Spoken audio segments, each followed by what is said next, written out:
ಸಿದ್ದರಾಮಯ್ಯ ಅವರು ಸಿಎಂ ಅಂತ ಹೇಳಿ ಅವ್ರ ಬೆಂಬಲಿಗರು ಹೇಳ್ತಾರೆ. ಯಾರು? ಬಸವರಾಜ ರಾಯರೆಡ್ಡಿ ಅವರು ಹೇಳಿದ್ದಾರೆ ಸರ್. ನೋಡಿ, ಅವರು ಸೀನಿಯರ್ಸ್ ಇದ್ದಾರೆ. ರಾಯರೆಡ್ಡಿ ಅವರು ಮಾತಾಡ್ತಿರೋದು ನಾನು ನೆನ್ನೆ ಅಬ್ಸರ್ವ್ ಮಾಡ್ತೇನೆ. ನೆನ್ನೆ ಕಂಟಿನ್ಯೂ ಅಬ್ಸರ್ವ್ ಮಾಡ್ತಾ ಇದ್ದೀನಿ. ಈಗ ಹೈಕಮಾಂಡ್ ಹೇಳಿದೆ, ಯಾರು ಏನು ಮಾತಾಡಬೇಡ್ರಿ ಮುಖ್ಯಮಂತ್ರಿ ವಿಷಯ ಅಂತ. ಅದ್ರ ಮೇಲೂ ಅದಕ್ಕೂ ಜಾಸ್ತಿಯಾಗಿ ಮಾನ್ಯ ಮುಖ್ಯಮಂತ್ರಿಗಳೇ ಹೇಳಿದ್ದಾರೆ, ನಾವೆಲ್ಲ ಹೈಕಮಾಂಡ್ ತೀರ್ಮಾನಕ್ಕೆ ಬದ್ಧವಾಗಿದ್ದೀವಿ ಅಂತ. ಹೈಕಮಾಂಡ್ ತೀರ್ಮಾನ ಬದ್ಧ ಅಂತ ಮುಖ್ಯಮಂತ್ರಿಗಳು ಹೇಳಿದ ಮೇಲೆ ಬಸವರಾಜ ರೆಡ್ಡಿ ಯಾರವರು? ಅವ್ರ ಹೈಕಮಾಂಡ್. ಅವ್ರ ಹೇಳಿಕೆನಲ್ಲಿ ನೀವು ಪರಿಗಣಿಸಲೇಬೇಡಿ, ಇದನ್ನು ಹೈಕಮಾಂಡ್ ಗಮನ ಹರಿಸ್ಬೇಕಾಗ್ತದೆ. ಯಾಕೆಂದರೆ ಎಲ್ಲರೂ ಸುಮ್ಮನಾಗಿದ್ವಿ, ಸುಸೂತ್ರವಾಗಿ ನಡೀತಾ ಇದೆ. ಸಿದ್ದರಾಮಯ್ಯ ಸಾಹೇಬರು ಒಪ್ಕೊಂಡಿದ್ದಾರೆ, ಹೈಕಮಾಂಡ್ ತೀರ್ಮಾನಕ್ಕೆ ನಾವು ಬದ್ಧ, ಹೈಕಮಾಂಡ್ ಏನು ಹೇಳುತ್ತೋ ಅದನ್ನು ಕೇಳ್ತೀನಿ ಅಂತ. ಅದೆಲ್ಲ ಹೇಳಿದ ಮೇಲೆ ನಾವುಗಳು ಮಾತಾಡೋದಾಗಲಿ, ರಾಯರೆಡ್ಡಿ ಅವ್ರು ಮಾತಾಡೋದಾಗಲಿ, ಇದು ಪಾರ್ಟಿ ಒಳ್ಳೇದಲ್ಲ. ಯಾಕೆಂದರೆ ಹೈಕಮಾಂಡ್ ಇದೆ. ಹೈಕಮಾಂಡ್ ಇಲ್ಲ ಅಂದರೆ ಇವ್ರು ಮಾತಾಡಲಿ. ಇವ್ರಿಗೆ ಯಾರು ಹೈಕಮಾಂಡ್ ಹೇಳಿದಾರಾ? 28ರವರೆಗೆ ಅವ್ರನ್ನೇ ಮಾಡ್ತೀವಿ ಅಂತ ಹೇಳಪ್ಪ ಮೀಡಿಯಾಗೆ ಅಂತ ಯಾರು ಹೇಳಿದಾರ? ಇಲ್ವಲ್ಲ, ಮತ್ತೆ ಯಾಕೆ ಮಾತಾಡ್ಬೇಕು? ನೀವು ಮಾತಾಡ್ತಿದ್ರ ಕಾರಣಕ್ಕೆ ಅವರು ಮಾತಾಡ್ತಾ ಇದಾರಲ್ಲ ಅಂತ. ನೀವು ಮಾತಾಡ್ತಿದ್ರಿ, ನಾವೆಲ್ಲಿ ಮಾತಾಡ್ತಿದ್ವಿ? ನೀವು ಮಾತಾಡ್ತಿದ್ರಿ ಅನ್ನೋ ಕಾರಣಕ್ಕೆ ಅವರು ಮಾತಾಡ್ತಾರೆ. ಆಯ್ತು, ಅದು ಮುಗಿತಲ್ಲ. ಹೈಕಮಾಂಡ್ ಮಧ್ಯ ಪ್ರವೇಶ ಮಾಡಿ ಯಾರು ಮಾತಾಡ್ಬೇಡ್ರಿ ಅಂತ ಹೇಳಿದಾರಲ್ಲ, ಹೇಳಿದ್ಮೇಲೆ ಯಾಕೆ ಮಾತಾಡ್ಬೇಕು? ಅವರೇ ಹೈಕಮಾಂಡ? CLP ಆಯ್ಕೆ ಮಾಡಿರ್ತೀವಿ 5 ವರ್ಷ 6 ವರ್ಷ ಅಂತಲ್ಲ, ಆಯ್ಕೆ ಮಾಡಿದ್ವಿ. ನಾವು ಒಪ್ಕೊಂಡಿದ್ದೀವಲ್ಲ ಅವ್ರನ್ನ ನಾಯಕರು ಅಂತ ಒಪ್ಕೊಂಡಿದ್ದೀವಿ, ನಾನು ಒಪ್ಕೊಂಡಿಲ್ಲ ಅಂತ ಹೇಳ್ತಾ ಇಲ್ಲ. ಆದರೆ ಹೈಕಮಾಂಡ್ ತೀರ್ಮಾನಕ್ಕೆ ಬದ್ಧ ಅಂತ ಮಾನ್ಯ ಮುಖ್ಯಮಂತ್ರಿಗಳು ಹೇಳಿದ್ಮೇಲೆ ನಮ್ದು ನಿಮ್ದು ಏನು? ನಮ್ದು ನಿಮ್ದು ಏನು? ಇವ್ರು ಯಾರು? ಇವರ ಹೈಕಮಾಂಡ್ ಮಾತಾಡ್ಬೇಡಿ ಅಂತ ಹೇಳಿದ್ಮೇಲೆ ಮಾತಾಡ್ತಿದ್ದಾರೆ. ನಿಮ್ಮ ಹೈಕಮಾಂಡ್ ಸುಮ್ಮನೆ ಇದೆ, ಇದಕ್ಕೇನು ಅದಕ್ಕೆ ನೋಟಿಸ್ ಕೊಡೋದು? ಈಗ ನೀವು ಮಾತಾಡಿದ್ದಕ್ಕೆ, ಇಕ್ಬಾಲ್ ಹುಸೇನ್ ಮಾತಾಡಿದ್ದಕ್ಕೆ ನೋಟಿಸ್ ಕೊಟ್ಟಿದ್ದಾರೆ. ಸಿದ್ದರಾಮಯ್ಯನವ್ರ ಪರವಾಗಿ ಮಾತಾಡೋಂಥವ್ರಿಗೆ ಯಾರಿಗೂ ನೋಟಿಸ್ ಕೊಡಲಿಲ್ಲ. ಹೌದು, ಇದನ್ನ ಹೈಕಮಾಂಡು ಗಮನ ಹರಿಸ್ಬೇಕು. ಯಾಕೆಂದರೆ ಪ್ರತಿಯೊಬ್ಬರು ಶಾಸಕರಿಗೂ ಅವ್ರದ್ದೇ ಆದ ಗೌರವ ಇರ್ತದೆ. ಒಬ್ರಿಗೊಂದು ನೋಟಿಸ್ ಕೊಟ್ಟು ಇನ್ನೊಬ್ರಿಗೊಂದು ನೋಟಿಸ್ ಕೊಡ್ದಂಗಿರೋದು ಸರಿಯಲ್ಲ. ಈಗ ರಾಯರೆಡ್ಡಿ ಅವ್ರು ಪದೇ ಪದೇ ಅದನ್ನ ಹೇಳ್ಕೊಂತ ಬರ್ತಿದ್ದಾರೆ. ಅವ್ರೇನು ಹೈಕಮಾಂಡ್ ಅಲ್ಲ ಹೇಳೋಕ್ಕೆ. ಹೈಕಮಾಂಡ್ ತೀರ್ಮಾನ ಬದ್ಧ ಮಾನ್ಯ ಮುಖ್ಯಮಂತ್ರಿಗಳು ಹೇಳಿದ್ಮೇಲೆ ನಂದೇನ್ರಿ ನಿಮ್ದೇನ್ರಿ? ಆದ ಕಾರಣ ಮಾನ್ಯ ಹೈಕಮಾಂಡ್ ಎಂಟ್ರಿ ಆಗಬೇಕು, ಬಸವರಾಜ ರೆಡ್ಡಿ ಅವರು ಬಾಯಿ ಮುಚ್ಚಿಸ್ಬೇಕು. ಅಲ್ಲ, ನೀವು ಡೆಡ್ ಲೈನ್ ಕೊಟ್ರಿ ಈಗ 9, 6ನೇ ತಾರೀಕು ಅಂತ. ಹಂಗಾಗಿ ಅವರು 5 ವರ್ಷ ಅನ್ನೋ ತರ ಡೆಡ್ ಲೈನ್ಗಳು ಕೊಟ್ಕೊಂಡವ್ರೆ. ನಾನು 6, 9 ನಾನು ಕೊಟ್ಟಿಲ್ಲ. ನಮ್ಮ ಶಾಸಕರು ಇಕ್ಬಾಲ್ ಹುಸೇನ್ ಆಗಿರ್ಬೋದು, ಯಾರಾಗಿರ್ಬೋದು. ಇಲ್ಲ, ಆ ಕ್ವಶನ್ ಅವ್ರನ್ನೇ ಕೇಳ್ರಿ. ನನ್ನ ಕ್ವಶನ್ ನಾನು ಕೇಳಿ ನಾನು ಉತ್ತರ ಕೊಡ್ತೀನಿ. ಜನವರಿಲಿ ಮಾತಾಡ್ತೀನಿ ಅಂತ ಪದೇ ಪದೇ 16ನೇ ತಾರೀಕು ಮಾತಾಡ್ತೀನಿ. 15 ಮುಗಿಲ್ ಸಂಕ್ರಾಂತಿ ಅಂತ ಹೇಳಿದ್ದೀನಿ. ಸಂಕ್ರಾಂತಿ ಆದ್ಮೇಲೆ ನಿರೀಕ್ಷೆ ಮಾಡ್ತೀವಿ. ಸಂಕ್ರಾಂತಿ ಆದ್ಮೇಲೆ ನಿಮಗೆಲ್ಲ ಸಂಕ್ರಾಂತಿ ಹಬ್ಬ ಶುಭ ಕೋರಿ, ಹೊಸ ವರ್ಷ ಶುಭ ಕೋರಿ ನಿಮ್ಮ ಮೀಡಿಯಾ ಮುಂದೆ ಮಾತಾಡೋಣ. 16ಕ್ಕೆ ಮಾತಾಡೋಣ, ಇನ್ನು ಟೈಮ್ ಇದೆಯಲ್ಲ. ಬಜೆಟ್ ಪ್ರಿಪರೇಷನ್ ಮಾಡ್ಕೊಂತ ಇದೀವಿ ಅಂತ ಹೇಳ್ತಾ ಇದ್ದಾರೆ. ಮಾರ್ಚ್ಗಿರೋದು ಬಜೆಟ್, ಈಗಲೇ ಪ್ರಿಪರೇಷನ್ ಅವಶ್ಯಕತೆ ಇಲ್ಲ. ಸುಮ್ಮನೆ ಇವೆಲ್ಲ ಹೇಳಿಕೆ ಕೊಡಬಾರ್ದಪ್ಪ. ಅವರೆಲ್ಲ ಸೀನಿಯರ್ಸು. ನಾನಿನ್ನು ಫಸ್ಟ್ ಟೈಮ್ ಗೆದ್ದರು, ನಾನೆಂಥವೇನಾದ್ರು ಹೇಳಿಕೆ ಕೊಟ್ಟರೆ ನಡೀತದೆ. ಸೀನಿಯರ್ಸ್ ಅವರೆಲ್ಲ ಜವಾಬ್ದಾರಿಯಿಂದ ನಡ್ಕೋಬೇಕು. ಸುಮ್ಮನೆ ಬಜೆಟ್ ಪ್ರಿಪರೇಷನ್ ಇಷ್ಟೊಂದು ಆಕ್ಷೇಪ ಯಾಕೆ? ತಮಗೆ ಸಹಮತ ಇಲ್ವಾ ಅಂತ 28ರವರೆಗೆ ಸಿದ್ದರಾಮಯ್ಯ ಸಿಎಂ ಸಹಮತ ಅಲ್ಲ. ನಾನು ಮೊನ್ನೆನೂ ನಿಮ್ಮ ಮಾಧ್ಯಮದವ್ರಿಗೆ ಹೇಳಿದ್ದೆ, 2028ಕ್ಕೆ ಮತ್ತೆ ಚುನಾವಣೆಯಲ್ಲಿ ನಮ್ಮ ಸರ್ಕಾರ ಬರ್ತದೆ, 33ರವರೆಗೆ ಅವರೇ ಆಗಲಿ, ಬೇಡ ಅನ್ನಲ್ಲ. ಹೈಕಮಾಂಡ್ ತೀರ್ಮಾನ ಮಾಡ್ಬೇಕು. ಹೈಕಮಾಂಡ್ ತೀರ್ಮಾನ ಅದನ್ನು ನಾನಲ್ಲ 33ಕ್ಕೆ ಆಗ್ರಿ ಅಂತ ಹೇಳ್ಬೋದಷ್ಟೇ, ಶುಭ ಕೋರ್ಬೋದು. ಆದ್ರೆ ಅದನ್ನ ಮಾಡೋದ್ಯಾರು? ಹೈಕಮಾಂಡ್. ಈಗ ಮಾರ್ಚ್ 31 ತನಕ ಇದ್ರ ಬಗ್ಗೆ ಯಾರು ಚರ್ಚೆನೆ ಮಾಡಕ್ ಹೋಗ್ಬೇಡಿ, ಏನು ತೀರ್ಮಾನನೇ ಆಗಲ್ಲ ಅಂತ ರಾಜಣ್ಣವ್ರು ಕ್ಲಿಯರ್ ಆಗಿ ಹೇಳ್ಬಿಟ್ರು. ಬಜೆಟ್ ಮುಗಿಯೋ ತನಕ ಇದ್ರ ಬಗ್ಗೆ ಯಾರು ಚಿಂತನೆ ಮಾಡಬೇಡಿ ಅಂತ. ಯಾರು ರಾಜಣ್ಣರು ಅದನ್ನು ಹೇಳಿದ್ದಾರೆ. ನನ್ನೇ ಒಂದು ಸ್ಟೇಟ್ಮೆಂಟ್ ನೋಡಿದೆ, ಕರೆಕ್ಟಾಗಿ ಹೇಳಿದ್ದಾರೆ, ಚೆನ್ನಾಗಿ ಹೇಳಿದ್ದಾರೆ. ಏನು ಹೇಳಿದ್ದಾರೆ? ನುಡಿದಂತೆ ನಡಿಬೇಕು.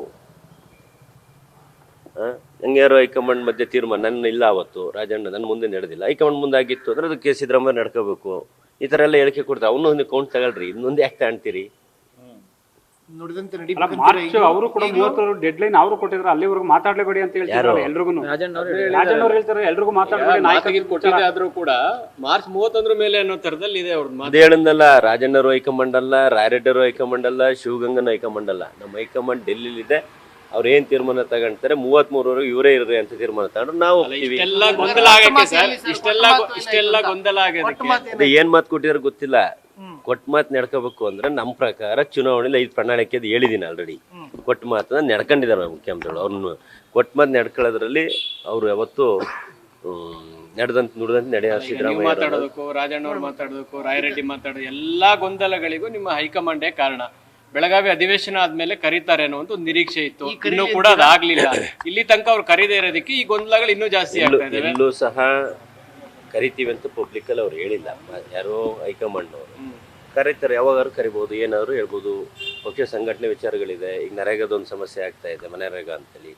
ಅವನ್ನೆಲ್ಲದ್ರ ಬಗ್ಗೆ ಕರಿಬೋದು ಅಥವಾ ಇದೇ ವಿಷಯಕ್ಕೆ ಕರಿಬೋದು. ನಿಮ್ಗೆ ಏನ್ ಮನಸ್ಸಲ್ಲಿ ಇದೆಯಲ್ಲ ಆ ವಿಷಯಕ್ಕೂ ಕರಿಬೋದು. ನೋಡೋಣ, ಕಾದ್ ನೋಡೋಣ. ನಿರೀಕ್ಷೆ ಇದೆಯಾ ನಿಮ್ಗೆಲ್ಲ ಕರೆದು ಮಾತಾಡ್ತಾರೆ ಅನ್ನೋ ನಿರೀಕ್ಷೆ ಇದೆಯಾ ನಿಮಗೆ? ಸ್ಪಷ್ಟತೆ ಕೊಡ್ಲಿ ಅಂತ ನಿರೀಕ್ಷೆ ಇದೆಯಾ ಮಾತಾಡೋ ನಿರೀಕ್ಷೆ ಇದೆಯಾ ನಿಮ್ಗೆ? ಅಲ್ಲ, ಆ ಥರ ಏನಾದ್ರು ಇತ್ತು ಅಂದ್ರೆ ಕರೀತಾರೆ, ಮತ್ತೆ ಕರಿಲೇಬೇಕಲ್ಲ. ಏನಾದ್ರು ಒಪ್ಪಂದಗಳಿದ್ದು ಬದಲಾವಣೆ ಇತ್ತು ಅಥವಾ ಇನ್ನೊಂದು ಏನಾರು ಇತ್ತು ಅಂದ್ರೆ ಹೈಕಮಾಂಡ್ ಕರೀತಾರೆ, ಸಹಜ ಅದು. ನಿಮ್ಗೆ ನಿರೀಕ್ಷೆ ಕರೆದು ಸರ್, ಮಾತಾಡಿ ಸರ್, ಒಂದು ಶಿವಗಂಗಾ ಸ್ಪಷ್ಟತೆ ಸರ್, ಕೊಡ್ಲಿ ಅಂತ ಕೇಳ್ತೀನಿ. ನಿಮ್ಗೆ ಈಗ ತುಂಬಾ ಕಾನ್ಫಿಡೆನ್ಸ್ ಇದೆಯಾ ಸಂಕ್ರಾಂತಿ ನಂತರ ತಮ್ಮ ನಾಯಕರು ಆಗ್ತಾರೆ ಅನ್ನೋ ತರ ವಿಶ್ವಾಸ ಇದೆಯಾ? ಈಗ ಮುಖ್ಯಮಂತ್ರಿ ಕುರ್ಚಿ ಖಾಲಿ ಅಂತ ಪದೇ ಪದೇ ಹೇಳ್ತಾ ಇದ್ದೀನಿ. ತಾವು ಮಾಧ್ಯಮದವ್ರು ಏನು ಹೇಳಿದ್ರಿ, ರಾಯರೆಡ್ಡಿ ಅವರು ಮುಖ್ಯಮಂತ್ರಿ ವಿಷಯ ಮಾತಾಡ್ತಿದ್ದಾರೆ ಅಂತ ಬಂದು ಕ್ವಶನ್ ಕೇಳ್ತಾ ಇದ್ದೀರಿ. ಅದಕ್ಕೆ ಅಷ್ಟೇ ರಿಪ್ಲೈ ಕೊಡ್ತೀನಿ. ಮುಖ್ಯಮಂತ್ರಿ ವಿಷಯ ಮಾತಾಡೋಣ, ಸಮಯ ಬರಲಿ. ಸರ್ ಸಂಕ್ರಾಂತಿ ನಂತರ ಏನು ಆಗತ್ತೆ ಅಂತಂದ್ರೆ ಏನ್ ಕ್ರಾಂತಿ ಆಗುತ್ತೆ ಸರ್ ಸಂಕ್ರಾಂತಿ? ಹೈಕಮಾಂಡ್ ಒಪ್ಪಿದ್ರೆ ಅದಕ್ಕೆ ನಾವು ಕೂಡ ರೆಡಿ ಅಂತ ನೀವು ಈಗ ಹೇಳಿದ್ರಿ ಸರ್. ಆ ಸಿದ್ದರಾಮಯ್ಯ ಅವ್ರನ್ನ ಮುಂದುವರಿಸುವಂತಹ ನಿಟ್ಟಿನಲ್ಲಿ ಹೈಕಮಾಂಡ್ ತೀರ್ಮಾನಕ್ಕೆ ಬದ್ಧ. ಹೈಕಮಾಂಡ್ ತೀರ್ಮಾನಕ್ಕೆ ಪ್ರತಿಯೊಬ್ಬರು ಬದ್ಧ. ನಡುವೆ ಅವ್ರನ್ನ ಅಸ್ಸಾಂನ ಹಿರಿಯ ವೀಕ್ಷಕರಾಗಿ 6ನೇ ತಾರೀಕು 9ನೇ ತಾರೀಕು ಅಂತ ಡೇಟ್ ಕೊಟ್ಟಿದ್ರು. ಇವತ್ತು 9. ಈಗಾಗಲೇ ನೀವು ಸಂಕ್ರಾಂತಿ ಅಂತ ಹೇಳ್ತೀರಾ, ಬರೀ ಮುಂದುವರ್ಕೊಂಡು ಹೋಗ್ತಾ ಇದೆಯಾ? ಇಕ್ಬಾಲ್ ಹುಸೇನ್ ಸಾಹೇಬ್ರು ಹೇಳಿಕೆಗೆ ನೀವು ಅವ್ರನ್ನೇ ಕೇಳಿ, ನನ್ನ ಹೇಳಿಕೆಗೆ ಏನಾರಿದ್ದು ನನ್ ಕೇಳಿ. ಅಲ್ಲ, ಈ ನಡುವೆ ಅವ್ರನ್ನ ಅಸ್ಸಾಂನ ವೀಕ್ಷಕರಾಗಿ ನೇಮಿಸಿದ್ದಾರೆ ಸರ್. ಯಾರನ್ನ? ಡಿ.ಕೆ. ಶಿವಕುಮಾರ್ ಅವ್ರನ್ನ ಅಸ್ಸಾಂ ವೀಕ್ಷಕರಾಗಿ ನೇಮಿಸಿದ್ದಾರೆ. ಏನ್ ಚರ್ಚೆ ಅಂದ್ರೆ 5 ರಾಜ್ಯ ಚುನಾವಣೆ ನಡೆಯೋ ತನಕ ನೀವು ಎಲೆಕ್ಷನ್ ಕೆಲಸ ಮಾಡಿ, ಅಲ್ಲಿ ತನಕ ಇದೇನು ಇಲ್ಲ ಅನ್ನೋ ತರದಲ್ಲಿ ಒಂದು ಮೆಸೇಜ್ ಕೊಟ್ಟಿದ್ದಾರೆ ಅಂತ ಚರ್ಚೆ. ನಿಮಗೆ ಅಲ್ಲೇ ಇಂಡಿಕೇಶನ್ ತಗೋಬಹುದು ನೀವು. ಅಸ್ಸಾಂ ಚುನಾವಣೆ ಜವಾಬ್ದಾರಿ ಕೊಟ್ಟಿದ್ದಾರೆ, ಯಾಕೆ ಕೊಡ್ತಾರೆ? ನನಗೆ ಕೊಟ್ಟಿದ್ದಾರೆ. ಅವ್ರ ಸಂಘಟನೆ ಇದೆ, ಅವ್ರ ಪರಿಶ್ರಮ ಆಗ್ತಾರೆ, ಗೆಲ್ಸ್ಕೊಂಬರ್ತಾರೆ ಅನ್ನೋ ಒಂದು ಕಾರಣಕ್ಕೆ ಅಸ್ಸಾಂ ಚುನಾವಣೆಯ ಜವಾಬ್ದಾರಿ ಕೊಟ್ಟಿದ್ದಾರೆ. ಅದರ ಅರ್ಥ ಏನು? ಗೆಲ್ಲಿಸ್ಕೊಂಡ್ ಬರೋ ತನಕ ಸಿಎಂ ಆಗಲ್ಲ. ಆಲ್ರೆಡಿ ಗೆಲ್ಸ್ಕೊಂಡ್ ಬಂದಾರಲ್ಲ 140 ಜನನ್ನ.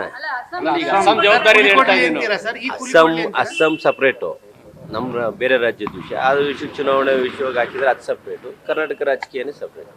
ಕೂಲಿ ಕೊಡ್ಲಿ ಅಂತೀರಾ ರಾಜ್ಯಕ್ಕೆ ಸಂಬಂಧಪಟ್ಟಂಗೆ? ಎಲ್ರಿಗೂ ಕೊಡ್ಬೇಕಲ್ಲ. ಈಗ ಮೈಕ್ ಇಟ್ಕೊಂಡ್ರೆ ನಿಮ್ಮ ಚಾನೆಲ್ ನಿಮಗೂ ಕೂಲಿ ಕೊಡ್ಬೇಕಲ್ಲ. ನಾವು ಕೇಳ್ತಾರೆ ಈ ಟರ್ಮ್ ಸಿಎಂ ಆಗ್ತಾರಾ?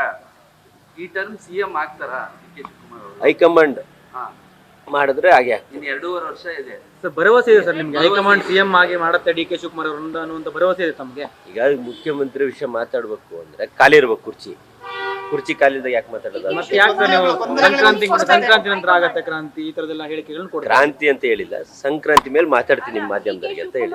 ಕೂಡ ಕೂಲಿ ಕೊಡಬೇಕು ಹೈಕಮಾಂಡ್ ಅಲ್ಲ, ಪ್ರತಿಯೊಬ್ಬರಿಗೂ ಕೊಡಬೇಕು. ಈಗ ನಾವು ಪಕ್ಷ ಸಂಘಟನೆ ಮಾಡಿದ್ರೆ ನಮ್ಗೆ ಕೂಲಿ ಕೊಟ್ಟರು, ಕೂಲಿ ಮೀನ್ಸ್ ಏನೋ ಟಿಕೆಟ್ ಕೊಟ್ಟರು, ಹಂಗೆ ಅವ್ರವ್ರ ಕೆಲಸ ಸರಿಯಾಗಿ ಕೊಡಬೇಕು, ಕೊಡ್ತಾರೆ. ಈ ನಡುವೆ ಕೆಪಿಸಿಸಿ ಅಧ್ಯಕ್ಷ ಸ್ಥಾನದಿಂದ ಡಿ.ಕೆ. ಶಿವಕುಮಾರ್ ಅವರನ್ನ ಕೆಳಗಿಳಿಸ್ತಕ್ಕಂಥ ಪ್ರಯತ್ನಗಳು ನಡೀತಾ ಇದೆ. ರಾಜಣ್ಣ ಅವರು ಹೇಳ್ತಿದ್ದಾರೆ ನಾನು ಕೂಡ ಆಕಾಂಕ್ಷಿ ಇದ್ದೀನಿ ಅಂತ. ಮತ್ತೊಂದು ಕಡೆ ಕೆಪಿಸಿಸಿ ಅಧ್ಯಕ್ಷರ ಬದಲಾವಣೆ ವಿಚಾರವಾಗಿ ಮಾತ್ರ ಚರ್ಚೆ ನಡೀತಾ ಇದೆ ಅಂತ ಸತೀಶ್ ಜಾರಕಿಹೊಳಿ ಹೇಳ್ತಿದ್ದಾರೆ. ಏನ್ ಸರ್? ಈಗ ಎಲ್ಲೂ ಸಹ ಕೆಪಿಸಿ ಅಧ್ಯಕ್ಷ ವಿಷಯ ಇರ್ಬೋದು, ಮುಖ್ಯಮಂತ್ರಿಗಳ ವಿಷಯ ಇರ್ಬೋದು, ಎಲ್ಲೂ ಯಾವುದೂ ಚರ್ಚೆ ಹೈಕಮಾಂಡ್ ಮಾಡಿಲ್ಲ.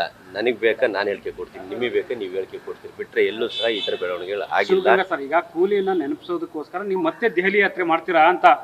ದೆಹಲಿಗೆ ಹೋಗ್ತಾನೆ ಇರ್ತೀವಲ್ಲ, ಹೇಳಿದ್ದೀನಲ್ಲ ಹಿಂದನು, ಮತ್ತೆ ಹೋಗ್ತೀವಿ. ಹೈಕಮಾಂಡ್ ಕೂಲಿಯನ್ನ ಇನ್ನು ಗಮನದಲ್ಲಿ ಇಟ್ಕೊಂಡಿಲ್ಲ, ಇನ್ನು ನೋಡ್ತಿಲ್ಲ ಅಂತಿದ್ರಲ್ಲ, ನೀವು ನೆನಪು ಮಾಡಕ್ಕೆ ಏನಾದ್ರು ಹೋಗ್ತಿದ್ರ ಅಂತ? ಹೈಕಮಾಂಡ್ಗೆ ಎಲ್ಲ ಮಾಹಿತಿ ಇದೆ. ಹೈಕಮಾಂಡು ಏನೇನು ಆಗುವಗಳು, ಪಕ್ಷ ಸಂಘಟನೆ ವಿಷಯವಾಗಿರ್ಬೋದು, ರಾಜಕೀಯ ವಿಷಯವಾಗಿರ್ಬೋದು, ಅಭಿವೃದ್ಧಿ ವಿಷಯವಾಗಿ ಎಲ್ಲದನ್ನು ವಾಚ್ ಮಾಡ್ತಾ ಇದೆ. ಸಂದರ್ಭ ಬಂದಾಗ ಯಾವುದು ಸೂಕ್ತ ಅಂತೇಳಿ ಅವ್ರು ಕ್ರಮ ತಗೊಳ್ತಾರೆ. Thank you. ನ್ಯೂಸ್ ಫಸ್ಟ್ ನಿರ್ಭೀತಿಯಿಂದ ನಿಮ್ಮ ಪರವಾಗಿ.